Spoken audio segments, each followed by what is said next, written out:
Welcome in, everybody, to a bonus episode of ZB's Horsepower Talk. As always, I am ZB, Zack Brown, and joining with me, the man, the myth, the legend. You might know him from the Motor Racing Network, the Postman himself, Steve Post. Steve, I appreciate you coming on today, and looking forward to our conversation here.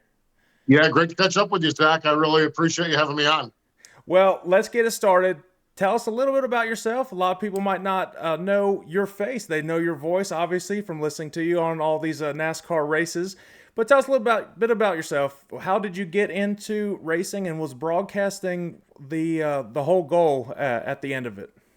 Yeah, it certainly was. I grew up in northeastern Pennsylvania, dirt modifieds, the big block modifieds. I would go with my dad every Friday night, every Saturday night, Tuesday night, Wednesday night, Sunday nights.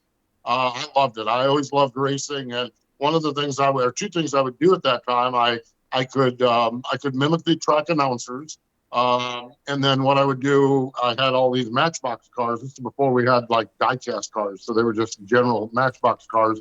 But I would line them up on the floor, and I would announce races and do that. And so, enjoyed listening to announcers, listening to people call races, and then it was somewhere. The other thing that I always enjoyed was I listened to a lot of baseball on the radio.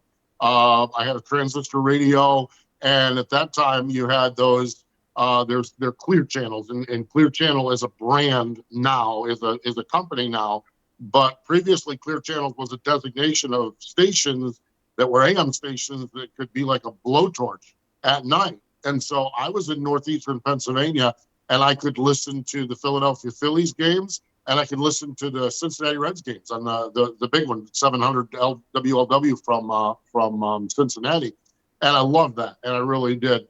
And one Saturday morning or Sunday afternoon, I was fiddling through my transistor radio, and I heard something, and I couldn't believe it because it was a NASCAR race. And it was a station either in Tunkhannock, Pennsylvania, which was an hour and a half away, or Elmira, which is an hour and a half, 2 hours away. But I found a NASCAR race, and I could not believe that NASCAR was broadcast on the radio. And I actually, high tech that I actually took a nail and scratched a mark on my transistor radio where that was. And then over the course of time, when I knew there was a NASCAR race on, I would find it. A lot of times I couldn't get the signal. Sometimes I could get the signal, and tuned in and started doing that. And so always had a love for radio, always had a love for broadcasting and announcing races. And so started doing some dirt track stuff up in upstate New York and northeastern Pennsylvania. Had a Friday night track, had a Saturday night track, worked at a radio station overnights on a country station, and was running myself in the ground and not making much progress. I mean, I think I made good progress, but it had gone as far as it could go up there. Mm-hmm. And in 1995, made the decision to move to North Carolina, and I got down here, and first job went away before it even got started, and was unemployed for a year, worked temp labor and things like that, but then got into the sport. And then in 2002, it was 2002. Had a chance to do an audition for MRN at New Hampshire, and the audition went well, and started with MRN in 2003. The first couple of years was a very limited schedule, but probably the last 15 years, it's been a full-blown, full-time schedule, and I absolutely love it. I shared with people at the end of last year that I had more fun covering NASCAR races last year than I've ever had in the past, and just if the LA Coliseum, which we wrapped up this past weekend, is any indication, I'm pumped up about it. Can't wait to get into this year and get going with it. So I'm very fortunate. I am that kid announcing my Matchbox cars that got my dream, and it's been awesome. It really has. Well, that's absolutely incredible, and all of us are huge fans, obviously, of yours, of MRN. It makes it so convenient. Especially the other day, I was at work. I couldn't watch the race, so I needed to tune in. And all of you guys on MRN just make it can be the first lap of the first turn and nothing's really going on, but y'all can make it sound like something's really going on, and it's so exciting, and it makes us all really pumped up. So we appreciate you guys making it even more exciting on the radio and to keep everybody engaged. So of course, and when they hit pit road, damn, you get excited too, and it's really, really awesome to hear. I think the key to MRN, and I think what it is our turn guys are in billboards 20 feet above the race cars, 30 feet above the race cars. Or the us pit road guys are in the pit boxes. Right. And this sport is spectacular. And so I heard one time I was not working the race, and a media reporter sat there and she was just like, why are the radio guys yelling all the time? And and it was Talladega of all places. And I'm like, they're yelling because 20 feet below them, there's 13 rows of three wide cars coming at them at 200 miles per hour. You'd be yelling too if you weren't hiding behind the billboard. A little bit loud. And to her credit, she was like, hey, you know what? I never thought about that. I said, I think that's where the radio gets really, really good is our turn guys are out in the turns. There's a lot of action out there in those turns. Those cars are going by quickly, whether it's Martinsville or whether it's Talladega or Daytona, and then down on pit road.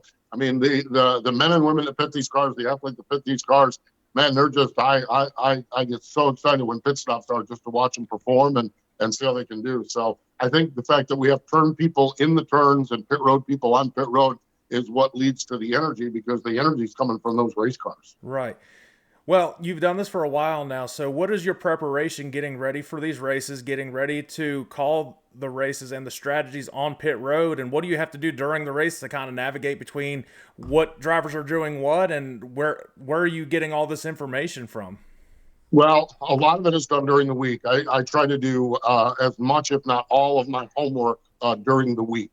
And that is notes. I do anywhere from an hour to 2 hours per race on notes, historic, who won last year, who did what last year, who did what last week, who did what this week. And sometimes it's even more than that. So what was the strategy last week? I've got some of the racetracks like Richmond and places like that where there's always strategy. I've made notes from the last 4 or 5 years, and I go back and look at them and see what the trends were and what people did. So I do a lot of homework during the week, so that when I get to the racetrack, I can go in the pits and talk to people. And we have availability. Sorry about that. We have availabilities with the drivers, but I really enjoy getting in and talking to crew chiefs. And a lot of times crew chiefs will tell you what's going on. Sometimes they won't. Sometimes they'll give you a hypothetical this or A, B, C, and so you have an understanding of it. So when it starts to unfold. So I think you go into a race with as much understanding and knowledge of what has happened, what could happen, who's got fast cars, who doesn't have fast cars, who's doing well. And then during the running of the race, there's a couple of ways. I scan. I have a race electronic scanner that I scan, and normally, depending on how many of us are on pit road, I have 18 cars, or sometimes it's 12 cars, and so you scan. And a lot of times you get halfway through the race, and half of those cars are a lap down or not really factors, so you can narrow it right down. A lot of the teams have either PR people or Twitter feeds. I have a private Twitter account that just has the teams on it, so they're doing that. And then there's times where you just walk up to a pit box, and those relationships with the crew chiefs, you'll and I'll hold up a sign, can you make it on fuel? Or I'll move my arms around like tight or loose, and they'll give me an answer, and it's just a hand signal that crew chiefs will give us. So there's a lot of different ways to get the information out there, and it's having that background to know what to expect that puts you in a spot where you have a little bit of a clue what's coming. And then it's those relationships as well, whether it's team PR. And there's most teams, there's a couple of guys in each team that I know from the garage area. And so if it's a crew chief that tends not to see you, or tends not to want to share anything, you just grab one of your buddies, crew guy. What did you guys do on that pit stop, or what's going on? And they'll always tell you everything. So there's a lot of different ways to get it. Yeah, and everything happens just like that, and you got to be on your toes the entire race. So that's incredible to hear a little bit about the behind the scenes during the race. Nobody really knows about all that stuff. So appreciate you sharing that. I wanted to kind of dive in a little bit about the Clash. You just got back from Los Angeles. Talk about that experience, the third year the Clash has been at the LA Coliseum, And obviously, there comes scrutiny. Why not? Because everything that NASCAR is going to do is going to come with some sort of scrutiny, and that people want the Clash to go back to Daytona, or there's a bunch of other tracks that people have suggested as well. Myself and my dad included, we've kind of given a list of 5 Clash tracks that would be phenomenal to host a Clash. So, first, what do you think about the LA Coliseum and kind of moving forward with the Clash?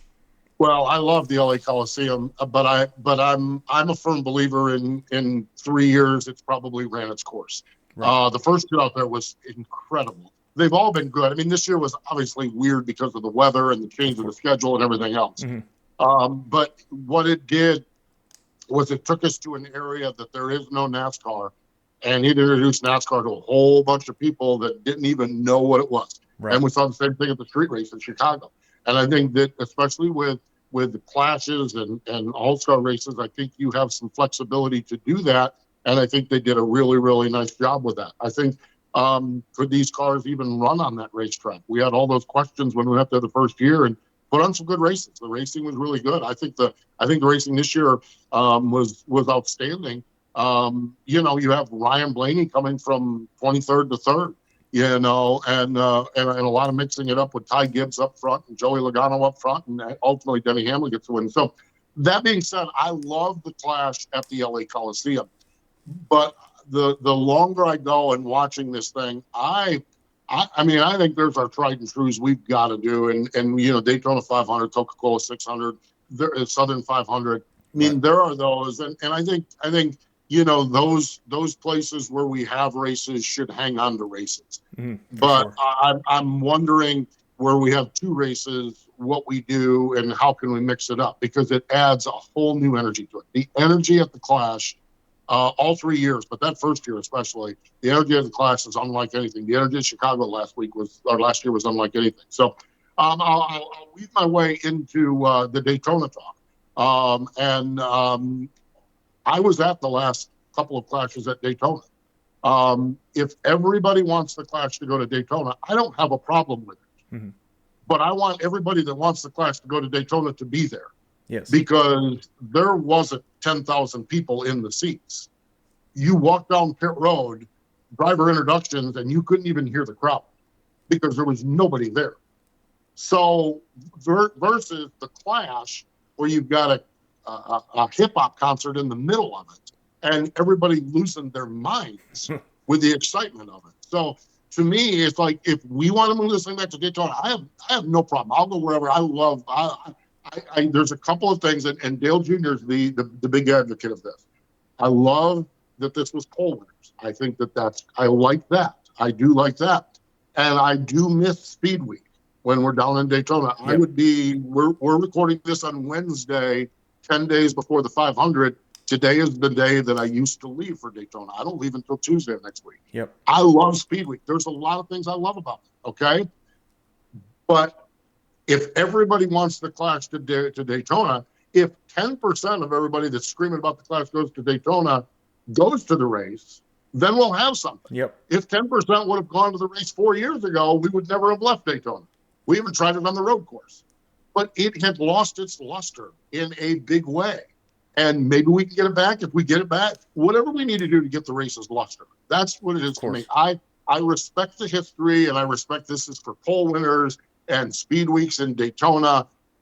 But I'm telling you, 4 years ago, the talk was, what are we going to do with the Clash? Nobody was there. They're wrecking these cars unnecessarily. They're not taking chances because they're saving their Daytona 500 car. All of these stories that we've forgotten about this week were all stories 4 years ago. So yep. I kind of like the idea. I mean, I'm like, you want my suggestion on it? Let's take it to New Smyrna. Which is just down the road from Daytona. That's what my dad suggested. I like the idea of short tracks. I don't know. We can, if there's other stadiums. I mean, that Coliseum is huge. I know that there's a lot of other stadiums out there. I'm not sure what other stadiums we can take it to. There's talk about taking it to Mexico, which I'm all about expansion. I'm not sure where to go on that. Like we're not going to take it to Canada in January. I get that. Yeah. I love Montreal. To me, why Montreal hasn't been on the Cup Tour is beyond me. Yes. And I know they tried to do it for this year. I mean, that's great. Mexico, I did all the Xfinity Series races in Mexico. And that was, by the way, that was a 3-year plan. Yep. First year was spectacular. Second year was third year, we were all happy to get on that plane and get out of there. Now, it was a cycle of crime, crime and other things that factored into it. Of course. But it was 3 years. So I'm not sure where I want to see with this clash go. I like the idea of short tracks. I like the idea. I almost like the idea more of the All-Star race, because that's May, June, July. You could get more short tracks involved. Yes. But there's a lot of things that have to happen with that. So, but I'm open to it. But here's the deal.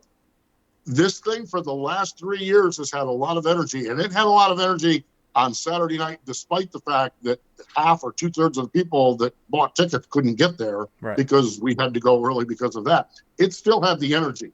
It had way more energy on Saturday night than Daytona did the last 3 or 4 or 5 years down there. So wherever we can go, it's a hype race.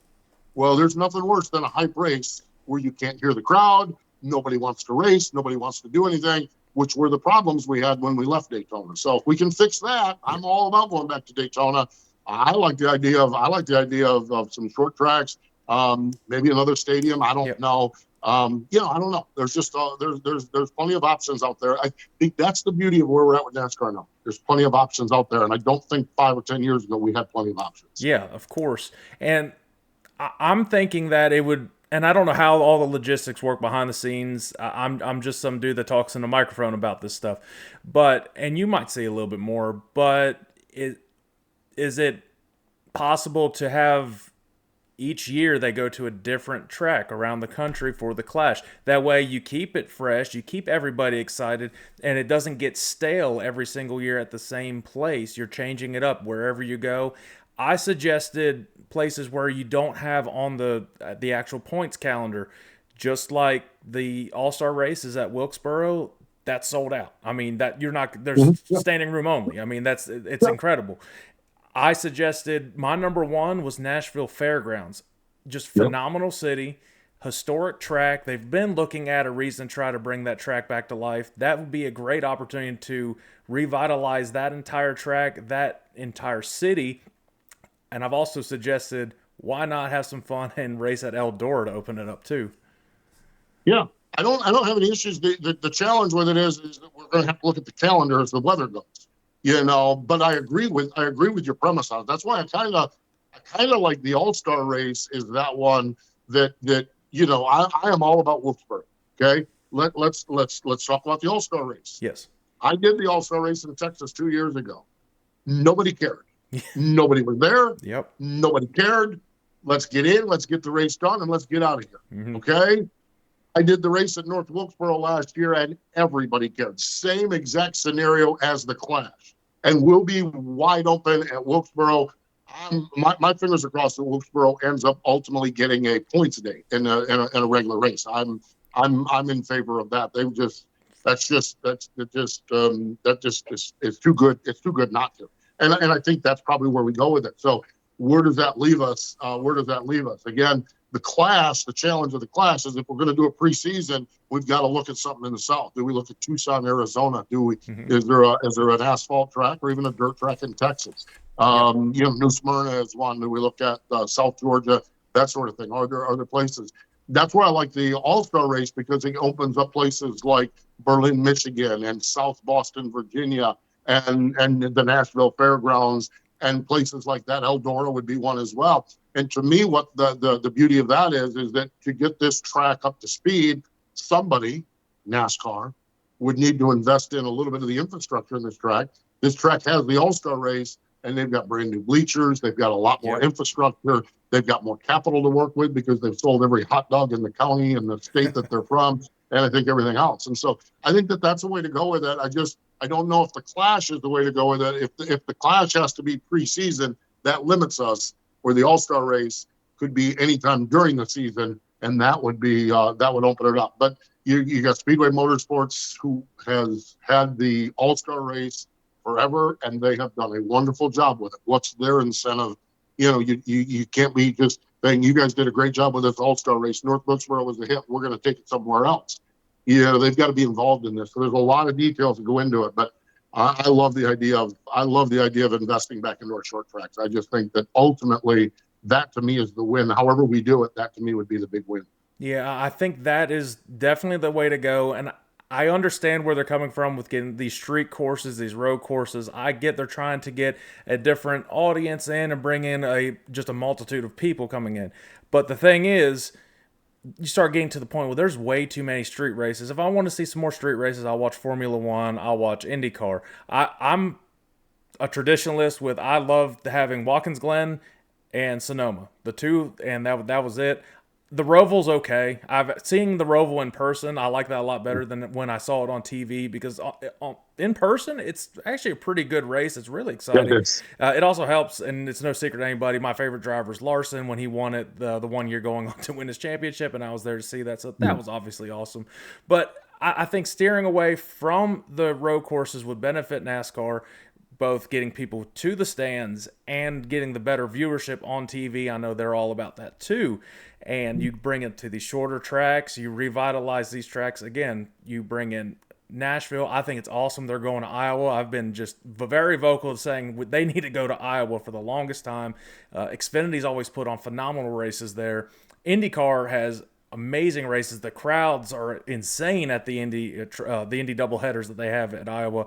I'm excited for that. Again, NASCAR's doing the right thing. They went for a few years. They made questionable decisions and they kind of pushed people away from the track, and the viewership was obviously down.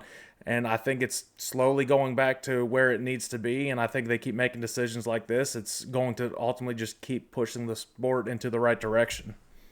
Yeah, I think that's the case. I think what I think was so fascinating about 2023 was we added a street race in Chicago and North Wilkesboro. Yep. Okay. If you're an old school traditionalist, you loved having North Wilkesboro. You might not have cared about the street race, but you loved having North Wilkesboro. If you were some new person up in the upper Midwest that wanted to go for a weekend in downtown Chicago, granted the rain kind of messed everything up, Yep. but you could do that as well. And I think that with 38 races, 36-point races, and a couple of exhibition races, I think there's room for a lot of that. I think there's room for that. We have one less road course. We don't go to Indy this year. Yep. We're going back on the traditional oval. I'm glad about that. I like that. Exactly. Yeah, I like that. Here's the problem.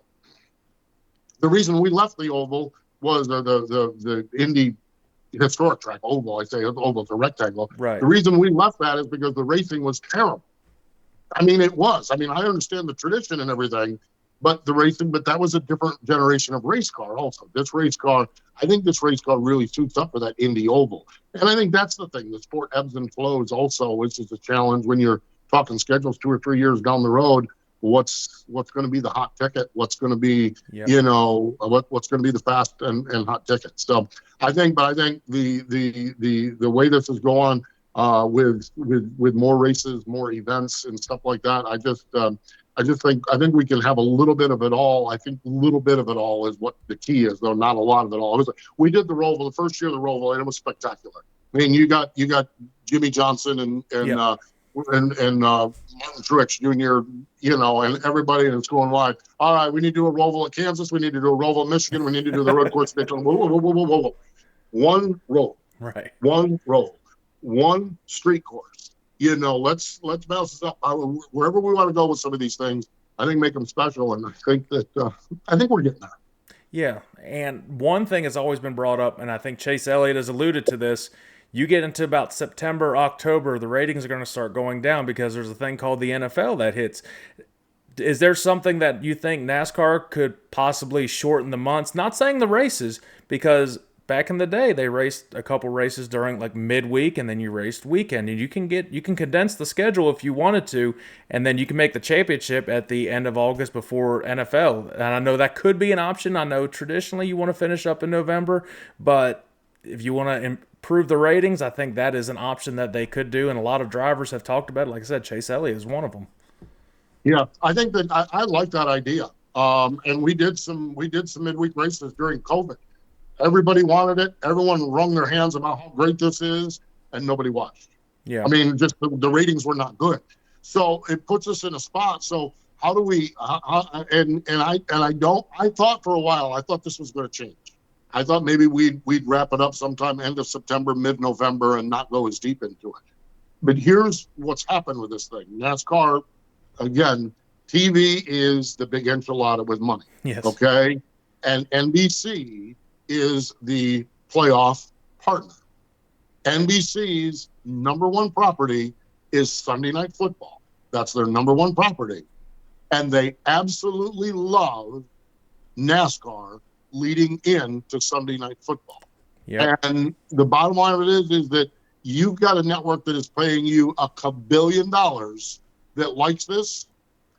Yep. Probably where we're at, because they love, this gets into one of my personal pet peeves is late afternoon starts.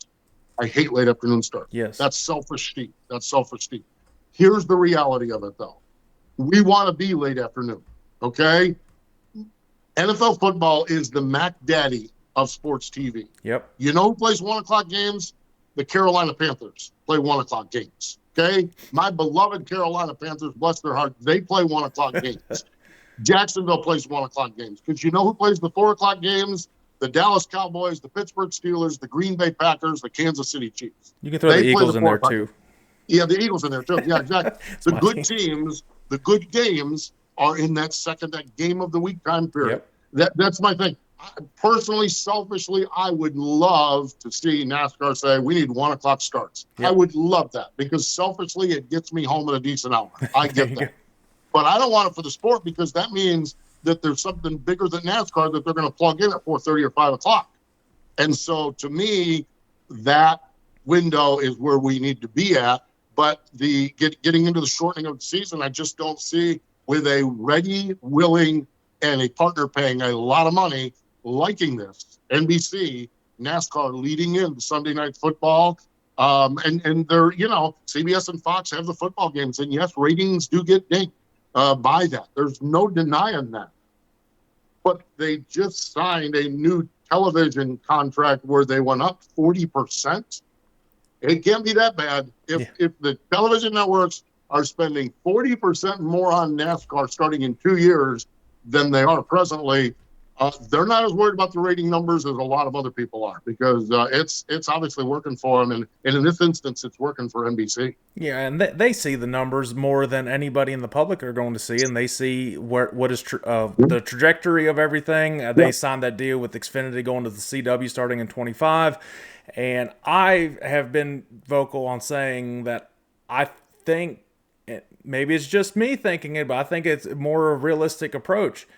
You find some sort of deal to bring NASCAR back to ESPN. That way you have the ESPN Plus rights, so you have people buying Hulu. They are tuning into the race through Hulu. Everybody's got Hulu. If you have a kid, you've got Hulu, because you got to watch all those dang cartoons. And then you can tune right into ESPN Plus. And if you have Verizon, you already have that anyways.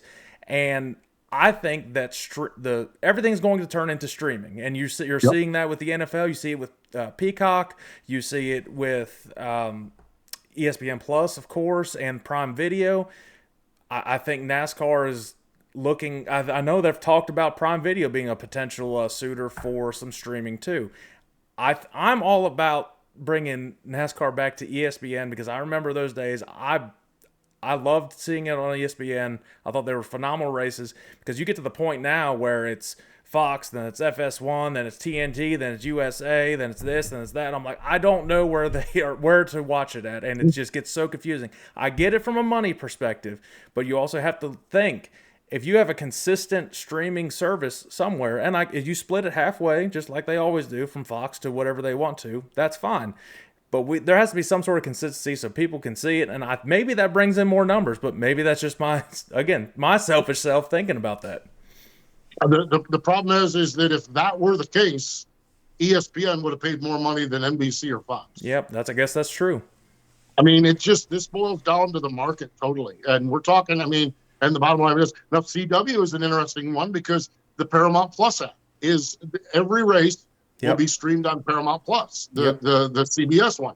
And so I don't know. It's awkward. Next thing you're going to tell me we have NFL games on Black Friday on Amazon Prime. Yeah. Oh wait, but we did have that. I think I think that people find football games and NASCAR if they can. I think the consistency would be great in the perfect world, but ESPN obviously doesn't feel as adamant about that as Fox and NBC and those other networks that are spending the money. Yeah, and they tried to bring back Thursday Night Thunder with SRX, and obviously that kind of went under this year. They announced they will be suspending their season for the foreseeable future. Now there's talk about bringing the IROC series back. Hopefully that catches on, that gets a little momentum, and has Ray Evernham doing the right things. He knows how to get that done, how to get it kickstarted. Being part of SRX too, and kind of seeing the flaws that happened with it, I think them moving to Thursday night ultimately was their undoing, because they had tremendous ratings on Saturday nights on CBS and everything. One thing I wanted to ask you, some personal stuff before we get into the season. Looking at, I see your shirt right there, Wing Nation. So what's your affiliation with Wing Nation? Yeah, look at that. Shout out to them. Awesome stuff right there. Anybody wants to check out anything with dirt racing, especially sprint cars, Wing Nation's awesome to have. What's your affiliation with them? What do you do with them? And I guess give a little bit of your dirt background with it. Yeah, we started Wing Nation in 2011. But 2010, we actually did MRN acquired a website called Racing One. And it was back in the day. It was 2009. Racing One. And that was back when we had chat rooms and forums, okay? The number one chat room was NASCAR Cup Series. The number two chat room was World of Outlaw Sprint Cars.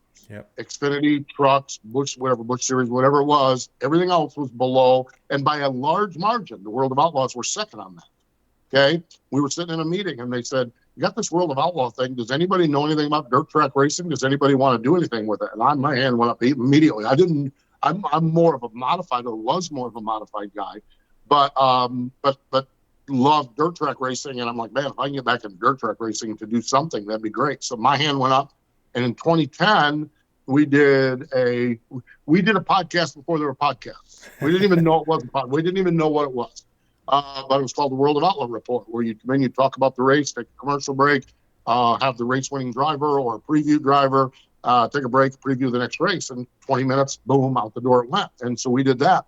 That was the year of the 50th anniversary of the Knoxville Nationals.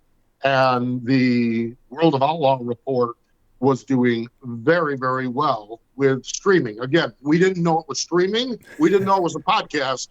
But we knew that the numbers were doing really, really well. And so we decided our flagship program with MRN, which remains to this day, is NASCAR Live. Eli Gold hosted that for years and years. We decided, can we do a Knoxville Nationals preview show in the format of NASCAR Live?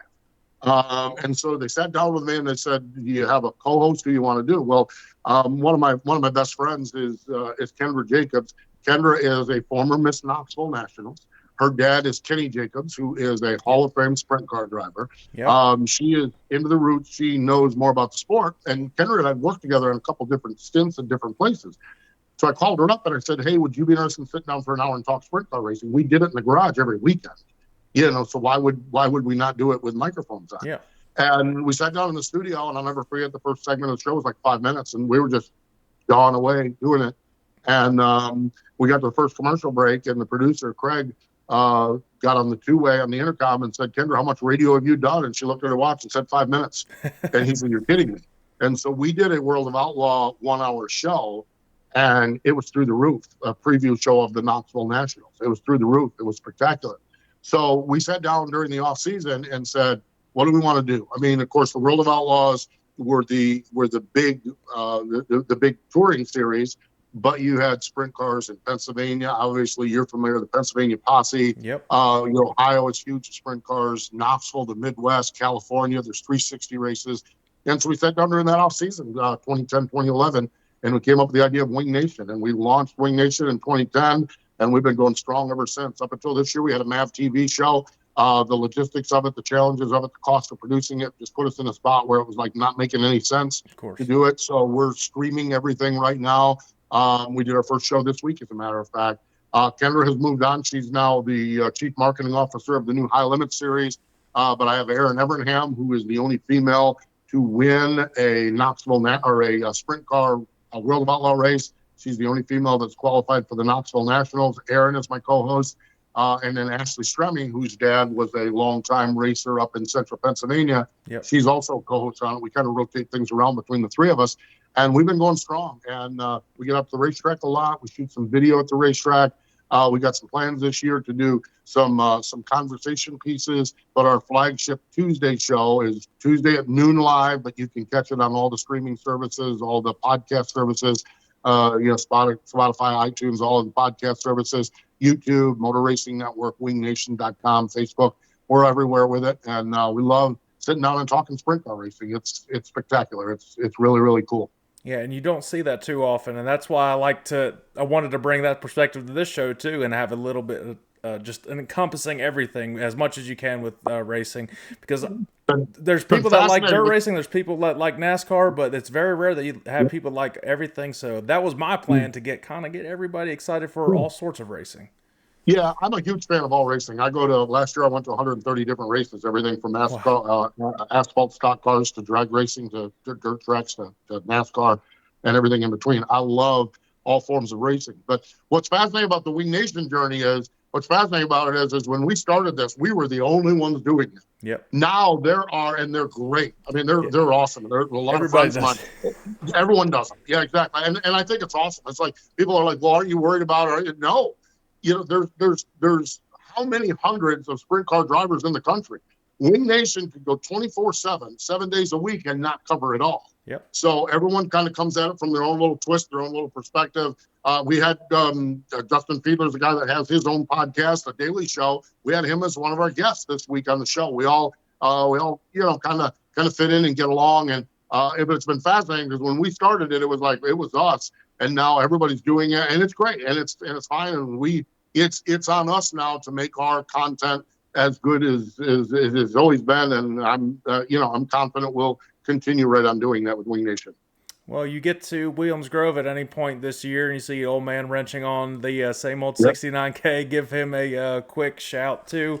He probably won't pay you too much of attention. He doesn't talk to too many people in the media. It's just how he's always been. That's just what he's like. Of course, talk about my grandpa David Brown for anybody that was wondering. He will be 90 this year, and he's still working on cars. He's my dad actually talked to him last week or the week before, and he's preparing once again, get ready for this upcoming season. Yeah, he's amazing. I will. I'll go into pit area and I'll talk to Donnie Kreitz all the time, and and then Logan Wagner's their driver. I'll talk to him. I talked to Lance when Lance was driving for him.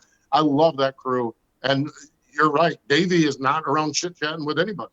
He's working with the car, and I always joke around. I took a picture, and Davey was a little worried about it because what I was showing is Davey broke out his tape measure, and when Davey Brown breaks out his tape measure, it becomes a race for second. And he was looking at something, and I made sure I steered away from the car, but he had his tape measure out, and I said, bad news for everybody. Davey Brown's gone to the tape measure, and everyone else is going to be racing for second. Sure enough, Lance won that night, but I made sure that I didn't show the shock or whatever he was working on. I didn't show that, but I did take a picture of your grandpa with his tape measure. When Davey breaks out the tape measure, a lot of times it's a race for second. Yeah. He's done that since the 1950s, and I think I'll try one more time to get him back on for a show to talk a little bit more. If anybody wants to check out the interview I had with him, and I say it's an interview, it wasn't an interview, it's just me talking to my grandfather, because everybody looks at him and he's obviously this icon in dirt racing. He's just my grandpa. That's who he is. That's why I wanted to do it with him, because he'll tell his grandkids anything, and you get him on his soapbox about back in the day and all that, he will go on for hours talking about it. That's what he enjoys. Right. I love seeing that. We've actually had him a couple of times on Wing Nation when we did live shows at Port Royal. Oh. How we would get them is we would get Donnie or Lance to bring them with them. And then we would get Davey talking. And once you get him going, and he also, I'll tell you, your grandpa loves the pretty girls. Okay. He loves them. Well, yeah. And Ashley Stremme was one of the pretty girls, and she could get Davey talking about a few things that the rest of us couldn't, and nothing. I mean, just racing stuff, nothing off color or anything, for God's sake. But he would always chuckle, and she would kind of flirt with him a little bit. And he'd start blushing, and we'd get a story or two out of him. But you're right, there's not many times where where he's not one to talk much. That's for sure. No, and it's incredible he's still doing it, and I'm Yeah. excited to see what they can do this year. Excited to have him FaceTime. Well, he's gonna have to have help with my aunt and my cousins to get him on FaceTime and everything. But I think we'll do it. I think we'll do it with my dad Yeah. too, because you see those two start bouncing off stories from each other. That I might just let them just talk, and I'll just sit back and just watch it because between those two, the amount of knowledge that they have, it's absolutely insane. That's what we always did. Donald Kreitz or Lance Deweese was our conduit. Yeah, no, Davey, tell him about this. Davey, tell him about that. And then the one time, oh my God, the one time we had Paul Pitzer. Oh, Paul Pitzer drove the Weichert car. Yep. And he is wide open. I am telling you, Paul Pitzer was never scared. And we had one time Paul Pitzer. I think we've had Lynn Paxton. You got it. So I agree with you. Get your dad and get Davey telling stories. We got to capture these because that is a Hall of Famer icon. We need these stories captured forever. Yes, of course. Going back into a little bit more with your career, actually, my dad wanted me to ask you this question. Have you ever broadcasted any other sports besides racing, or has it only been racing? Well, I did one other sport. It's no longer around here in Concord. WEGO was a local AM radio station, and it would have been 2003, 2004, 2005. Was going through a divorce at the time, and the station manager there, I did some stuff at the station, and he was great with me, and just was gave me a sales gig there and stuff like that. And so we started doing high school football, and so I'm like, the very first game of high school football, it's Concord, and this is a 500-watt AM station, and Mark Clemens is still a dear friend of mine. Mark and I were doing the games, and Mark and Bob come in the studio there on Friday, and he said, "What you think?" I said, "Man, I'm nervous." He said, "You are on Daytona 500 broadcasts." And tonight, there's not going to be 50 people, including grandma and grandpa in the nursing home across the street from the station, that are listening. Why are you nervous? I said, because it's something different. So I did probably 2 or 3 years of high school football here locally. We actually had Concord, I did 2 state championship games with Concord. The coach was E.Z. Smith at the time, and that was a blast. We would go up when the games were at Raleigh at the stadium up there where NC State plays, and we had a blast with it. It was fun. So I enjoyed doing it. I really had a good time doing the high school football games. I loved it, but it's just, the problem is they don't need a part-time guy doing high school football. They wanted someone that could be there all the time. And when NASCAR came calling, when I was out of town for a race weekend, I wasn't available. Right, and it's no brainer. Obviously, stick with NASCAR. Obviously, the biggest motorsport in the world. People say what they want about Formula One. It's not bigger than NASCAR. Just a quick side piece there that I've heard from people and everything. All right, now let's kind of dive into this year. What are you looking forward to this year? A couple drivers to keep your eye on for the championship, and then we'll talk about Daytona a little bit. It could be a lot of chaos, of course, another sold-out crowd for Daytona. But some drivers you're looking forward to seeing competing for the championship, competing for wins this year. Some drivers maybe with some dark horses in your mind for this season, specifically in the Cup Series. Yeah, we're at an interesting point with this thing. I have another podcast I do. It's called Crew Call. We're cutting our first show tomorrow. It'll drop next week. And I do that with Todd Gordon, who is a championship-winning crew chief, was with Team Penske for years and years. Todd and I do the show. And I was doing some notes today that kind of struck me that when you look at the Chevy teams of Hendrick Motorsports, Richard Childress Racing, the Toyota teams of Joe Gibbs Racing, 2311, and the Ford teams of Team Penske and Roush Fenway Keselowski Racing, there are no changes with drivers and crew chiefs. And man, that's going to be tough to overcome for anybody that's made changes. Because when you take a Jonathan Hassler and a Ryan Blaney, or you take a Cliff Daniels and a Kyle Larson, or you take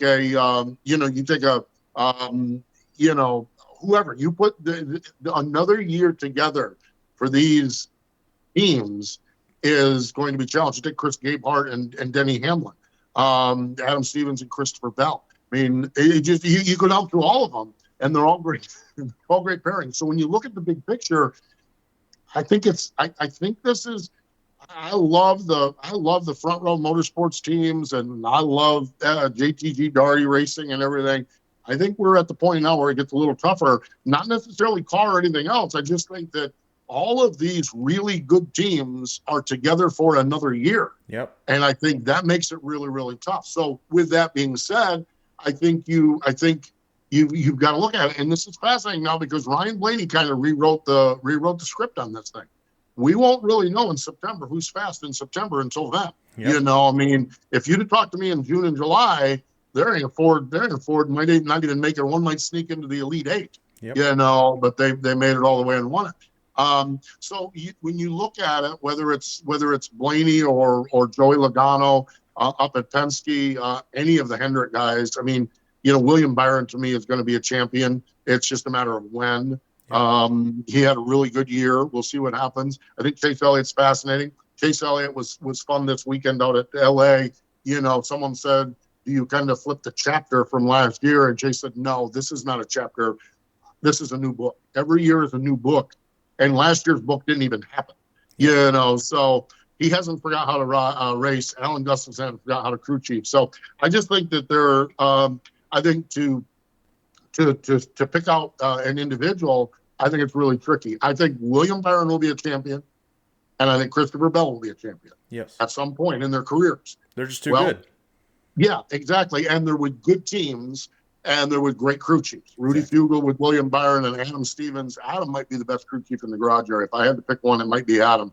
But I just so I think when it gets to the full season stuff, it's going to be the who's who. I think we'll have some. I think you know, we'll have a Michael McDowell or Ricky Stenhouse Jr. I think Trackhouse is interesting because I think Ross Chastain is in really good shape. Daniel Suarez, stay tuned. They've got a crew chief change over there. Yep. I'm hoping for good things with Daniel. We'll see what happens there.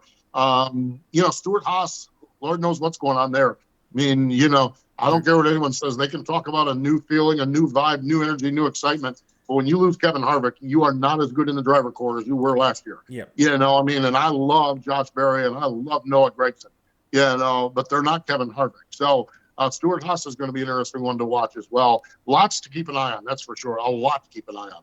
Yeah, it's going to be a phenomenal year, I think. I think this could be the best year yet. And NASCAR's doing the right thing to adjust these cars to get them even better on the short tracks because that's been the question. The speedway races have been really good, and very scary crash, obviously, last year with Ryan Preece. Yeah. But the racing itself has been very, very good. And the 2-mile tracks, 1.5-mile tracks, which have been slumped over for the years in the previous generation car, they figure something out with these cars. The races are a lot better, and I'm excited for this year. And we'll give my dad and I will give our top 4 to make it to the championship 4. We're doing live broadcasts pre-Daytona 500 like we do for most of the big races. So we're going to do that, give our final 4 predictions. So I don't want to give anything away from that. But Daytona next week, biggest race in I'm saying it's the biggest race in motorsports. I'll let you know after May. I'm going to the Indianapolis 500 for the first ever time. So once I experience that, I'll come back and maybe change my mind. But the Super Bowl of NASCAR, and what are you looking at for this Daytona 500? And do you think it's going to be any type of different from any favorites, or is it still going to be anybody's race for this one? You know, super speedway racing is fascinating because we say it's anybody's race, but it really isn't. It still comes down. There's a handful of guys that are up front all the time in these races. Yep. Ryan Blaney hasn't won the 500, but he is always up front. Denny Hamlin's won the 500, I think, 3 times. Yep. He's gonna be good. You have the McDowell Stenhouse camp, guys like that that are good. I always love watching Corey LaJoie run these races because he's really good. So as much as anybody can win these races, and yes, technically anybody can win because those guys could all end up in a crash, you know, I mean, which opens the door to anybody else. There just are a handful of guys that are better at this style racing than others. And so I think when you look at it, I think I'm sensing maybe a Ryan Blaney run to it. He just has been so close so many times. You know, I could be wrong. Denny has a lot of incentive to win another one because his crew chief Chris Gabart's never won the 500. Yep.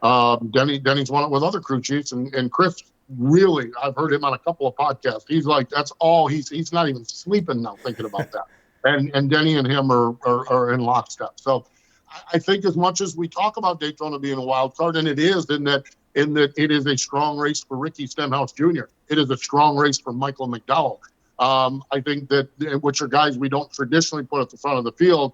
I think there's a handful of guys that are just better at this kind of racing. And then when you do that, you're probably looking at the Denny Hamlin or a Ryan Blaney or someone like that when you look at the Daytona 500. But the 500 and the 500 is different than all the other ones too. The 500, we did a media day, and one of the questions was about the 500, and that race takes more twists and turns than a 500-mile race at Talladega or the fall race at Daytona. When it was a cutoff race, took some twists and turns, but the Daytona 500 seems like there's about 3 or 4 different segments of that race where something happens that gives it a twist or turn, and we'll see who's around at the end to fight for the win. Well, you're going to the Daytona 500 this year, and it's kind of mirroring what happened in 1998 with a certain driver that's trying for 2 decades to try to win, and conveniently, he's at the same team, Richard Childress Racing. So that's going to be the story: is can Kyle Busch finally get over the hump, win the Daytona 500? Last year was his best opportunity to possibly get one. He led at the second green white checker or something, just needed to come around one more, and he was talking about it too. He won the 500. He didn't win the Daytona 500. That's what he was. Yeah. So that's another one. That's another one that you wouldn't want to count out down there next week. And that's the weird thing, though. For everybody that's hated Kyle Busch when he was at Joe Gibbs, it's like, and I'm guilty of it myself. Last year, I found myself rooting for Kyle Busch, and it's somewhat, yes, he's matured a lot over the years, and I think a lot of people respect Richard Childress too, and I mean, he's been in the sport forever, and you hear those boos turn to cheers, and I think those people that were booing him moved over to booing Denny lately. So, and whether you like Denny or not, of course, he's one of the best drivers out there, and the question of the year once again for him is he going to get a championship? So, a lot of big storylines going for NASCAR this year, and I'm looking forward to it. I'm excited. Daytona 500 I'm always make sure I'm off of work for that day because that is the biggest day of the year for me.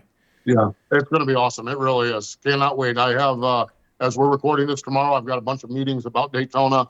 I'm excited about it. I'm just so pumped up about it. Can't wait to get down there next week and see what we have with the Great American Race. Well, your mind's still on Daytona. My dad and I had a top 5 segment. We do one every single week. This past week's top 5 was our list of the top 5 most iconic Daytona 500s. And both of us had, and iconic just means popular and most well-known. Unfortunately for both of us, our most iconic was the 2001 Daytona 500 with Dale's death. Yeah. What is, for you, what is the top of your list on Daytona 500s? Well, 98 when Dale won it is big. But I think when you look at 79, what that did for the sport, and it was an accident. It was snow everywhere. And, we talked, you and I, we talked a little bit ago about streaming. There was no streaming. There was CBS, ABC, and NBC, and PBS. Yep. So everyone was sitting around watching this. You had the incredible Ken Squire telling the story of the race, one of the best storytellers in the history of NASCAR, telling the story of the race. And when he got down to the end, he got to tell the story of Cale Yarborough and Donnie Allison racing for the win, wrecking each other. Richard Petty, the king, getting the win. Donnie and Cale and Bobby fighting in turn number 3. And to me, that what that did for the sport, the trajectory of that sport, I think you've got to put that up in the top there as far as that goes. I just think that was a spectacular one. That was awesome. Then the 76 one where Petty and Pearson came across the line wrecking and wrecked, and who could get their car started faster and who could, that was good. The irony of these things is we talk about how good racing was back in the day. Okay. We would never have that happen now because they would not have a half a lap or a full lap lead on the field. Yeah. When Donnie and Cale wrecked, they couldn't find Richard. They finally found him. He was still in turn number Yeah, 3 when half a they lap found down. him. I mean, yeah. Yeah, it was a half a lap down. So it's a different time and it's a different era. And I always get a kick out of the racing was better back then. It was different back then. And those are great moments. So probably look at 79, probably 98, probably 76. Yeah, 2001 was obviously 2001, obviously with losing Earnhardt down there. But it was also such a new era with Fox just came on board and there was just so much energy there, and to have it end the way it ended, I think that was a rough one. Trevor Bayne's win for the Wood Brothers car was pretty cool. That was really cool. The first time wins like Michael McDowell, that was a fun one. I don't think it's iconic like 76, 79, and 98, but I think there's some great moments, and who knows, maybe next Sunday night we'll be talking about 2024 on the tier with those other ones, because it's possible we can come out of there with something we've never seen before. Yeah, both of us had 98 and 79 on our lists. I've always grew up a Dale Jr. fan, so for my iconic, because just the ones I remember distinctly was 2004 with Junior's first, and 10 years later, 2014 with his second, his first major win with Hendrick Motorsports. And I remember that one because I was in college and I was like freaking out. Nobody understood why I was freaking out. I'm like, y'all don't understand. And it's like if my team just won the Super Bowl, it's essentially the same thing. And my dad actually put the 1993 Daytona 500 with Dale and Dale. Dale Jarrett, Dale Earnhardt, Ned Jarrett on the call, and they just kind of let Ned just talk after Dale won, and just how just emotional and proud he was, and how professional he was through the whole thing. Yeah, that was a good one too. You're right. That was a good one as well. Yeah, there's been a lot of good ones, that's for sure. Well, wrapping it up, we obviously got to touch on dirt racing this year for World of Outlaws. My dad and I picked who we're looking at winning the World of Outlaw Championship. We're looking at David Gravel being the favorite now. You have Brad Sweet. He left the World of Outlaws, so it's wide open now. And I have my dark horse this year as Giovanni Scelzi. So real quick, what's your look at World of Outlaws as they're racing while we're recording this right now? Right now, where we're sitting, I like the Gravel pick. Maybe Macedo, maybe Schuchart, but I reserve the right when we get to about May to say Donnie Schatz. There's a new energy with Donnie, and I actually chatted with him in December at PRI, and I'm like, "Who are you, and what have you done with Donnie?" They had some pretty intense meetings about their future. And they've had, in the past, Tony and Donnie have had some intense meetings about their future. And when they come out of those meetings, they usually come out of it guns a-blazing. Now, it's a different world. It's a different time. Stay tuned. We'll see what happens with it. But I reserve the right a third of the way through the season to say, upon further review, because if Schatz is in the middle of it, then that means he's got the consistency with that Ford engine. That means they've got the performance with the chassis setup and everything else. If he's in the middle of it, then I think that changes everything. But right now, sitting here as they're getting ready to roll off here in another half hour or so on their opening night, I think David Gravel would be the one that I would have to pick as well. Yeah, Donnie Schatz, when it gets a little bit hotter, tracks get a little bit slicker, that's when he finds his groove during the summer. So, yeah, that's definitely a good call. Well, Steve, I appreciate you hopping on with me today. I know you've got a busy schedule. Daytona is really right around the corner for you, so safe travels there. Have fun on the call. Enjoy the duels and all the pageantry like you always do. I'll definitely be listening on the radio, tuning in obviously with the TV broadcast as well. Everybody, make sure you follow anywhere you get podcasts. You go on YouTube, share it with everybody. Make sure you follow Steve. I believe it's the Postman 68. It's on. That's on the Elon Musk Twitter thing, whatever they want to call that now. Twitter, whatever it is. Facebook is a group or a page, Postman 68 as well, and got a website, Postman 68, that I'm kind of developing as well. So that's kind of where you can find me. Well, make sure you check out Wing Nation too. Everybody, listen to. If you're in the North Carolina area, in the Charlotte area, it's 106.5 The End. They'll be broadcasting the Daytona 500 and all the MRN races. So, Steve, once again, I appreciate it very much. Looking forward to this season and listening to you on the call. And, let's have some fun with the races this year. Appreciate it, Zach. Thanks for the time. Thanks for having me on. All right. Thank you, guys.